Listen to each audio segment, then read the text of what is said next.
Persib Bandung resmi mendatangkan pemain anyar berkebangsaan Kurakau bernama Gervan Castanier berusia 28 tahun yang nature-nya pemain yang berposisi di area depan. Sebelum lebih jauh, aku gak pernah bosan-bosannya untuk ingatkan teman-teman, ketika teman-teman tonton video ini, jangan lupa tekan tombol like-nya. Klub terakhir yang diperkuat oleh Castanier yaitu Castellón di Segunda Division tahun 2023-2024 bersama Castellón. Castanier menciptakan 2 gol, 2 assist dari 17 kali penampilan. Berdasarkan website resmi Persib Bandung, kedatangan Castanier ini merupakan rekomendasi yang sudah dilakukan oleh Boyan Hodak terhadap manajemen Persib Bandung. Yuk kita baca. Sporting Director PT Persib Bandung bermartabat Mas Aditya Putra Herawan menjelaskan perekrutan Castanier berdasarkan rekomendasi dan hasil diskusi dengan pelatih Boyan. Pelatih asal Kroasia ini membutuhkan pemain sayap yang juga bisa bermain di posisi lain untuk memperkuat skuadnya di putaran kedua kompetisi Liga 1 musim 2024-2025.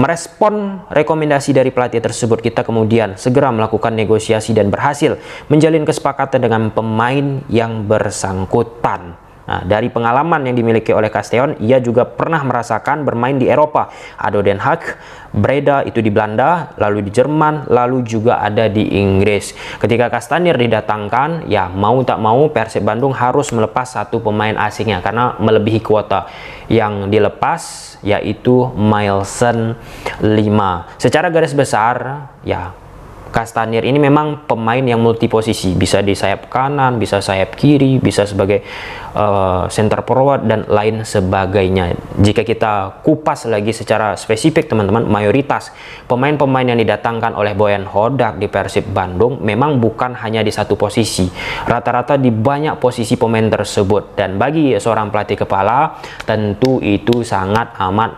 menguntungkan. Oke, ketika Persib Bandung mengumumkan mendatangkan Gervan Castanier, ya seperti biasa pecinta Persib Bandung, pecinta sepak bola Indonesia bertanya kepadaku, "Bang, bahas bang, coba gimana permainan dari Gervan Castanier ini, cocok nggak bersama Persib Bandung?" Seperti yang sudah kita sampaikan berkali-kali, untuk membahas pemain asing baru datang ke Liga Indonesia ataupun pelatih asing datang ke sepak bola Indonesia, itu sifatnya tricky, gambling. Kenapa aku katakan gambling? Karena bisa saja pemain tersebut secara kurikulum PT bagus, mentereng di luar, datang ke Liga Indonesia nggak sesuai dengan yang diharapkan. Atau ada juga teman-teman CV-nya bagus, main di Liga Indonesia ya konsisten juga. Sebaliknya, kita datangkan pemain secara kurikulum PT ataupun mainnya biasa aja di luar Liga Indonesia, datang ke Liga Indonesia malah mentereng luar biasa, membuat ini nih gajinya teman-teman naik 4, 5, 6 kali lipat, sehingga di musim selanjutnya menjadi bahan rebutan. Nah, menjadi sebuah pelajaran pastinya teman-teman. Aku juga mendapatkan banyak informasi dari manajemen klub yang ada di Liga Indonesia, mulai dari Arema, kemudian Madura United dan lain sebagainya, yang menyebutkan memang mendatangkan pemain asing itu sifatnya gambling.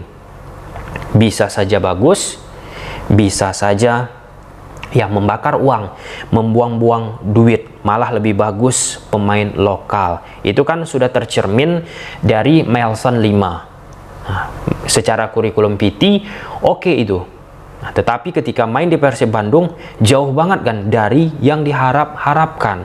Boyan Hodak pun berkali-kali memasang badan perihal kemampuan permainan yang sudah ditumpahkan oleh Mylson 5 di atas lapangan. Ya, pada saat Gervan Castanier ini datang, ya yang kita harapkan itu apa? Kesuksesan bisa diraih, bisa ditempuh oleh Castanier.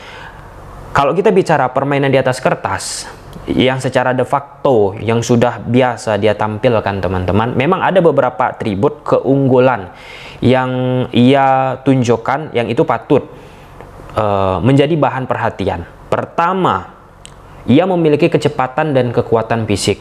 Hampir rata-rata pada saat klub baru yang merekrut dia, di Eropa teman-teman, kan ada biasa masukkan website ataupun portal-portal media resmi yang ada di negara ataupun klub berlabuh dari Castaneer di luar sana teman-teman. Salah satu atribut yang disebutkan yaitu kecepatan dan kekuatan fisik yang semoga itu bisa terimplementasi di atas lapangan. Nah, kalau kita bicara sepak bola Indonesia, kecepatan, lari, dan fisik ini kan salah satu atribut yang tentu dibutuhkan bagi pemain lokal ataupun pemain asing. Bahkan seperti anekdot teman-teman, teringat aku podcast Greg Nokolo beberapa waktu yang lalu di Potsi, ia mengatakan kalau di Indonesia itu yang penting kerja keras, lari. Nah, inilah yang menjadi salah satu cerminan perlunya kita untuk meningkatkan kualitas liga. Aku bukan katakan lari-lari itu banyak lari, salah ya teman-teman, tetapi di Eropa nggak seperti itu nyatanya. Di Eropa memang ada lari, kita nggak bisa pungkir, tetapi ada atribut lainnya juga. Bagaimana memanfaatkan ruang, bagaimana permutasian posisi, bagaimana permainan third man run. Nah, kan nggak tok hanya lari untuk bisa membongkar menciptakan sebuah gol. Ada elemen-elemen lainnya. Itu yang pertama. Kemudian yang kedua, versatile. Ya, tadi sudah kita katakan dia banyak posisi.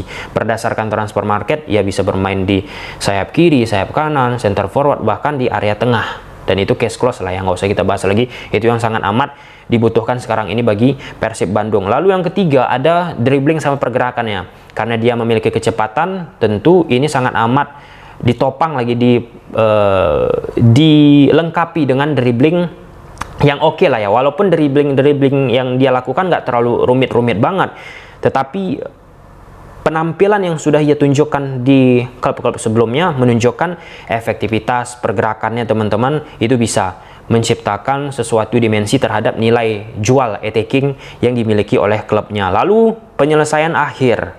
Nah, penyelesaian akhir ini pun kan ya teman-teman pasti sudah melihat cuplikan video-video pendek di YouTube, highlightnya teman-teman. Sekali lagi aku nggak bisa melihat pemain itu bagus atau enggak hanya lewat dari cuplikan, karena jika kita lihat semua pemain dari highlight YouTube, semua pemain sepak bola bagus, nggak bisa. Kita harus melihat secara koheren, secara penuh, bukan hanya parsial, bukan hanya tengah. Nah, jika kita lihat memang sekilas dia tendangannya bagus, shootingnya, kemampuannya, akurasinya teman-teman, tetapi itu juga sebagai nilai yang harus kita pahami, bahwasanya Gervan Castaneer ini tipikal pemain yang menghasilkan sebuah peluang, mencoba menciptakan sebuah peluang.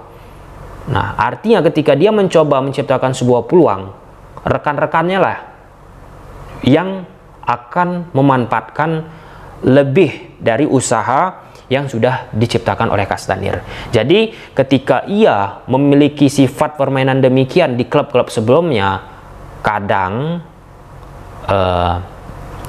akurasinya jadi tidak terukur. Kadang kesempatan harusnya XG-nya tinggi, dia umpan ataupun dia beri kesempatan kepada rekan-rekannya. Dan ada salah satu momen, seingat aku teman-teman, ketika aku riset juga, Castaneer ini karena semakin semangatnya di atas lapangan teman-teman, sempat juga konflik dengan satu timnya. Konfliknya itu tidak diberikan bola kepada dirinya.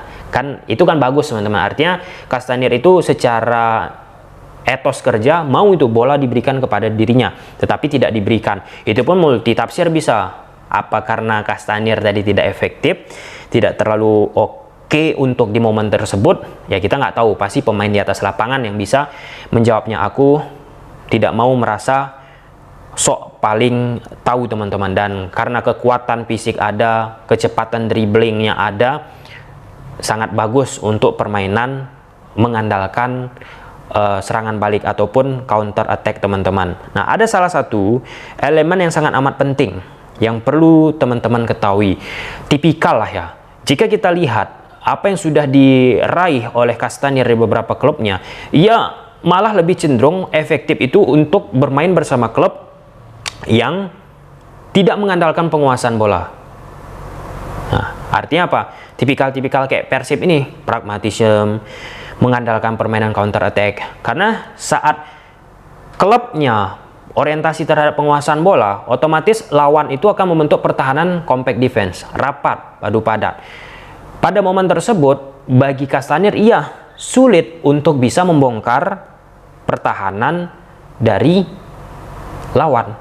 Nah, karena tembok ya kokohnya sudah pasti teman-teman. Jadi alangkah lebih efektifnya itu dengan dia memiliki kecepatan fisik dan lain sebagainya, permainan ala ortodoks lah ya. Pragmatisme yang sudah biasa kita lihat bersama Persib Bandung, dan itu kan butuh fisik, butuh lari yang biasa digunakan oleh Boyan Hodak dalam sisi transisi. Nah, itu kelemahan pertama. Kemudian kelemahan kedua, performa permainan nggak konsisten. Kadang satu pertandingan tidak konsisten, kadang satu pertandingan konsisten, kadang di pertandingan selanjutnya tidak konsisten. Selanjutnya lagi kadang pertandingan lain bagus, selanjutnya pertandingan lainnya tidak bagus. Nah, ini kan menjadi PR ya tentu bagi Castaner teman-teman, ketika sudah merasakan melanglang buana dan ketika dia sudah merasakan Eropa kemudian datang ke Liga Indonesia, suka tidak suka, ada satu elemen yang sangat amat penting kita pahami, level itu kan beda. Nah, semoga konsistensi itu bisa didapatnya di Liga Indonesia dengan level intensitas permainan tidak seperti di Eropa, di Inggris, Spanyol, Jerman, dan lain-lain. Kita harus menyemakati hal tersebut teman-teman, dan tercermin juga kan. Kalau misalnya Persib dengan skuadnya di Liga Indonesia ini bawa ke Asia, agak sulit untuk bersaing. Artinya apa? Di situ ada perbedaan kualitas. Oke ya, dengan perbedaan kualitas, intensitas sebuah liga, ya semoga kita harapkan gacor ini Gervan Castaner. Nah, lalu stamina tidak konsisten, ini pun naik turun ya. Ini sudah kita katakan tadi, perbedaan intensitas antara liga yang ada di Eropa dengan liga yang ada di Indonesia, semoga itu tidak terlihat, tidak tampak dari Gervan Castaner. Oke, well done, sampai sini aja. Gimana menurut teman-teman? Sekali lagi teman-teman, merekrut pemain asing itu tricky, bisa sukses, bisa gagal. Silahkan tulis di kolom komentar. Bye.